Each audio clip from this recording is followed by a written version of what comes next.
الله العظيم وبه نستعين، والصلاة والسلام على أشرف المرسلين.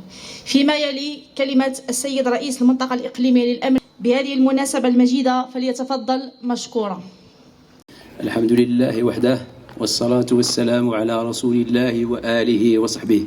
السيد عامل صاحب الجلالة على إقليم الحجب، السيد قائد حامية العسكرية بالحجب، السادة ممثلو السلطة القضائية، السادة رؤساء المصالح الأمنية والعسكرية، السادة رؤساء المصالح الإدارية والخارجية، السيدان النائبان البرلمانيان، السادة رؤساء المجالس المنتخبة، السادة ممثلو هيئات المجتمع المدني، السادة ممثلو المنابر الإعلامية، أيها الحضور الكريم، كل واحد باسمه وصفته والاحترام الواجب له.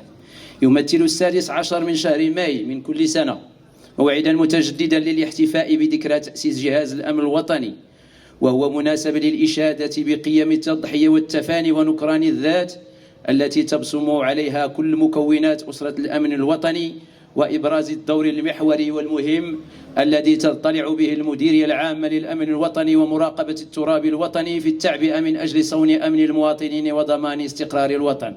وبهذه المناسبة الغالية، أصالة عن نفسي ونيابة عن السيد المدير العام للأمن الوطني ومراقبة التراب الوطني وعن جميع موظفي المنطقة الإقليمية للأمن بالحجب، ورحب بكل من لبى دعوتنا لحضور هذا الحفل، وفي مقدمتهم السيد عامل صاحب الجلالة، متمنا عاليا حرص ضيوفنا الكرام على مشاركة أسرة الأمن الوطني احتفالاتها بذكرى التأسيس. حضرات السيدات والسادة، تشكل قضايا الأمن انشغالا يسائل كل السلطات السياسية والأمنية والاقتصادية والاجتماعية والمدنية على حد سواء، فمطلب الأمن بقدر ما يعد مكسبا اجتماعيا فهو أيضا تكلفة جماعية يجب أن يشارك الجميع في إرسائها وتدعيمها والمحافظة عليها، إذ لا يمكن الحديث عن التنمية المستدامة دون وجود أمن واستقرار سياسي، كما لا يمكن الاستثمار في مكان مضطرب وينعدم فيه الأمن، كما أن التمتع بالحقوق والحريات لا يمكن أن يتم ضمن فضاء موسوم بالفوضى ومشوب باللا أمن. ولئن كان الاستقرار السياسي الذي تنعم به بلادنا في ظل القيادة الرشيدة والحكيمة لجلالة الملك محمد السادس نصر الله وأيده هو الذي يشكل حجر الزاوية ومبعث الإشعاع والريادة المغربية في هذا المجال، إلا أن هناك عوامل إضافية عديدة ومتداخلة تجعل من المغرب قبلة بامتياز استقبال كبرى الملتقيات والتظاهرات الإقليمية والدولية، وفي طليعتها نجد المكون الأمني وتدني مخاطر الإرهاب ومؤشرات الجريمة. والمديرية العامة للأمن الوطني باعتباره مكونا أساسيا ضمن الجهاز الأمني ببلادنا مهمتها السهر على تدبير الأمن والمحافظة على النظام العام بالحواضر المغربية، والإشراف على تأمين المنافذ الحدودية وضمان سلامة الشخصيات الأجنبية في إطار تدبير الحماية المقربة وغيرها، فإنها توجد حتما ودوما في صلب عمل التظاهرات والأحداث الدولية التي باتت بلادنا قبلة لها. وبذلك راكمت المديرية العامة للأمن الوطني تجربة كبيرة في تدبير ومواكبة وتأمين الأحداث ذات البعد الدولي، وصار لها نموذجها الخاص بها في تنظيم مثل هذه التظاهرات، وهو النموذج المشهود له بالتميز والفاعلية. وهذا ما جعل العديد من البلدان حتى المتقدمة أمنيا تنشد الخبرة والمؤازرة الأمنية المغربية لتغطية التظاهرات الكبرى المنظمة على أراضيها. حضرات السيدات والسادة، إذا كان من اللازم الاعتراف بأن مؤسسة الأمن الوطني قد كسبت رهانات العصرنة والتحديث ونجحت في رسم ملامح صورة إيجابية للشرطة في أذهان المواطنات والمواطنين، وتحولت إلى واحدة من المؤسسات الوطنية الأكثر حضورا وتأثيرا في المشهد العام، لما باتت تطلع به من أدوار وتدخلات متعددة المستويات، فالفضل في ذلك يرجع إلى العناية الموصولة التي ما آفت أيولها صاحب الجلالة الملك محمد السادس حفظه الله لأسرة الأمن الوطني بالحرص المستدام على مدها بكافة الإمكانيات ووسائل العمل الضرورية للنهوض بمهامها ومسؤولياتها الجسيمة، بما يلزم من الانضباط واليقظة والحزم والتعبئة للسهر على احترام النظام العام وعلى أمن وطمأنينة المواطنين في إطار دولة الحق وسيادة القانون. حضرات السيدات والسادة، لعل أهم حدث ببلادنا خلال السنة المنقضية هو الزلزال الذي عرفه إقليم الحوز والمناطق المجاورة له.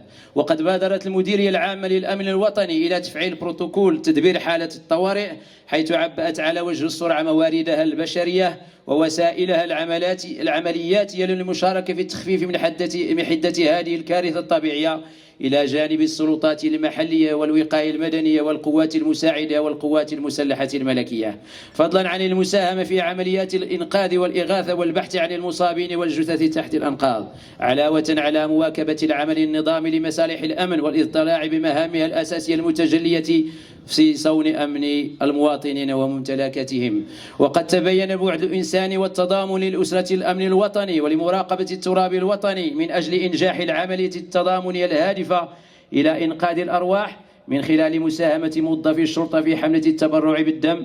كما أطلقت مصالح الأمن حملة للقرب جندت من خلالها جميع مراكز تسجيل المعطيات التعريفية والوحدات المتنقلة لإنجاز وتجديد بطاقة التعريف الوطنية الإلكترونية بشكل مجاني لفائدة ساكنة المناطق المتضررة.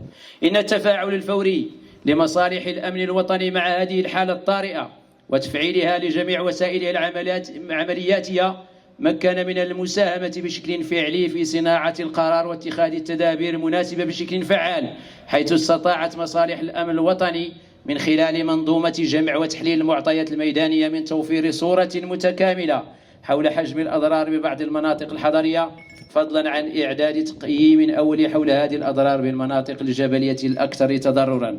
حضرات السيدات والسادة، وإذ أجدد التأكيد على انخراط المنطقة الإقليمية للأمن في استراتيجية الشمولية للمديرية العامة للأمن الوطني، لا يفوتني التنويه والإشادة بالجهود والتضحيات الجسيمة المبذولة من طرف مختلف المصالح والوحدات الأمنية التابعة لهذه المنطقة الإقليمية للأمن.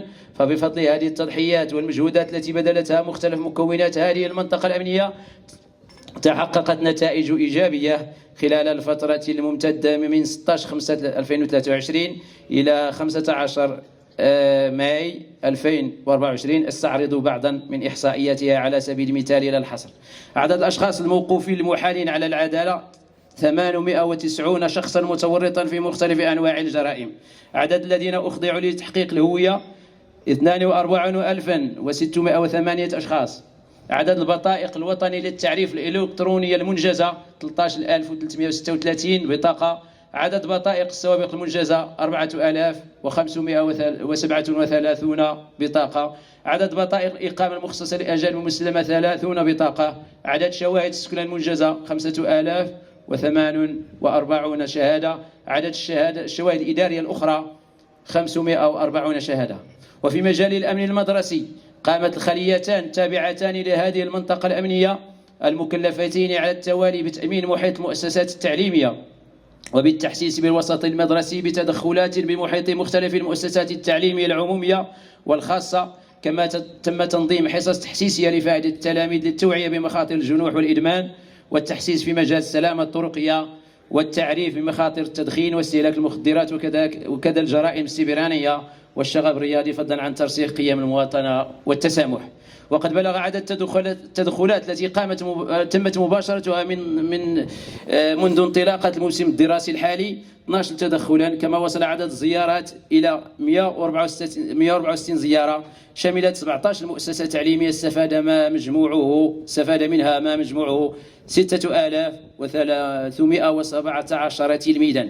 وفي الختام أغتنمها مناسبة ليتوجه بالشكر الجزيل إلى السيد عامل صاحب الجلالة على توجيهاته النيرة وجميع رؤساء المصالح الأمنية والعسكرية والقضائية والإدارية والمنتخبين وفعالية المجتمع المدني على دعمهم المتواصل ومساندتهم المستمرة التي بدونها لم تكن لتعرف مخططاتنا الأمنية سبيل التوفيق والنجاح.